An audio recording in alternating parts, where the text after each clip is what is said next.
All right, gold looks like it's going to make this push into this critical inflection, which means I will be looking to flatten out. Let's see what it does. Oh, there you go. Look at that. Great trade. Anytime you get that 0 ticks of MAE. Oh, yeah. Oh, yeah. Yeah, clip that.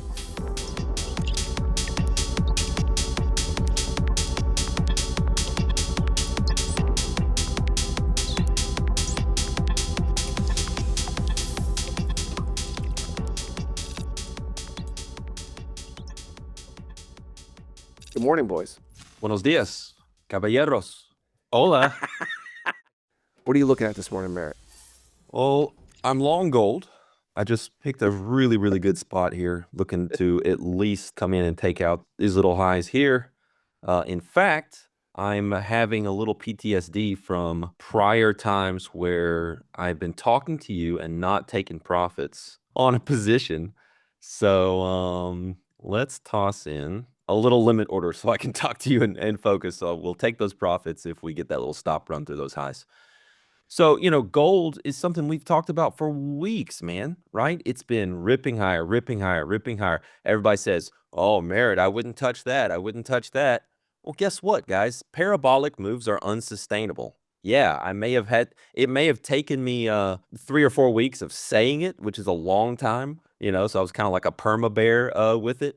But look, I still made some money on the upside on it as well. So it's not like I'm sitting there losing my butt trying to pick this top as things are going.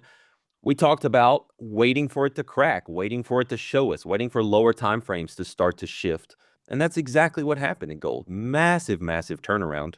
And so the trade has been good. And here we are at a point where, it's actually reached some lower extremes relative to like monthly VWAP, right? And things like that. So now, something of a bounce is possible. For me, the biggest picture bull line in the sand is 37.97. 37.97 is where I have. That's a dynamic reference. It's going to be moving, but that's where it is now. It'll be slow moving. So this is that moment just continue to walk you guys through this gold trade I'm in. This is that moment where I targeted a short-term stop run, which was in rhythm with a nice little rotation higher. That part of the trade is done. So right now, I think that the most likely thing is some form of a pullback lower against the position, right? Reducing open P&L. That is not something that's going to bother me. It's something that I expect, and it's not something that I sit there and I'm staring at every tick and sweating and being uncomfortable with the unrealized P&L number getting smaller and smaller. And I just think that is one of the most underutilized, under-talked about things in trading. Unless you are a direct short-term momentum scalper, you have to learn how to sit through pullbacks and not be fixated on what that unrealized P&L number is doing. Yeah. At what point would I give up my thesis? Well, there's two different things, right? Just so we're clear. There's giving up on this trade, and then there's giving up on the thesis.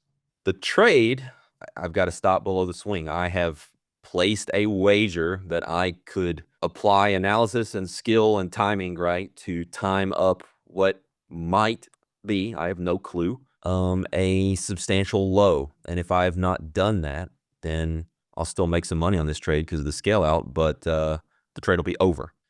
In terms of the overall thesis, the thing that complicates this, and I would encourage you NADRO students to pay close attention to this, we got within proximity of kind of the weekly IPB, right?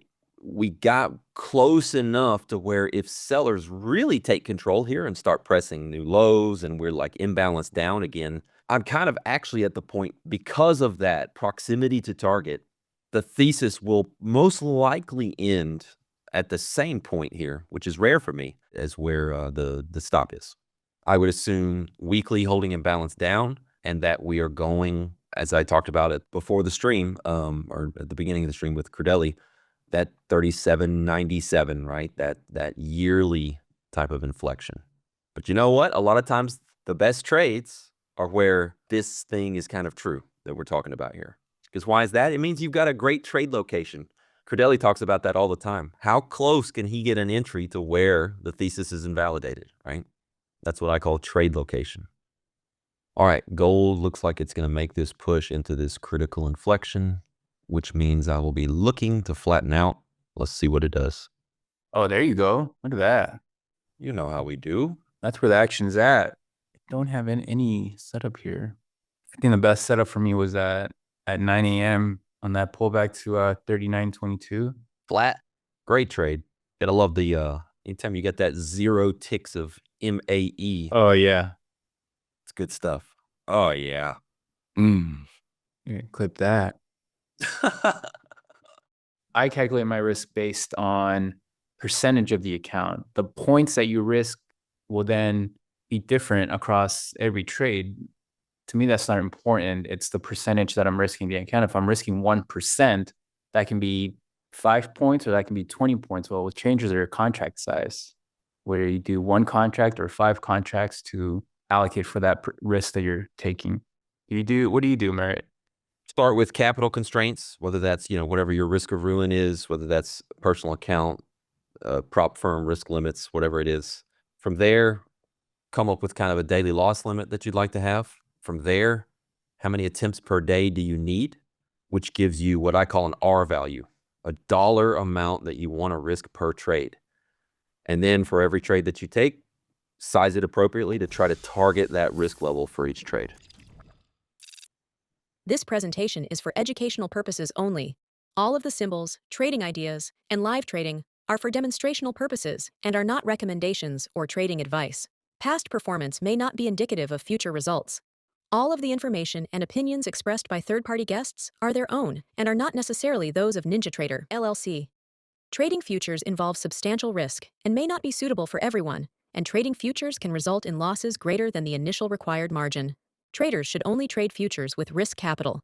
Risk capital is money that you can afford to lose without jeopardizing your financial security or current lifestyle.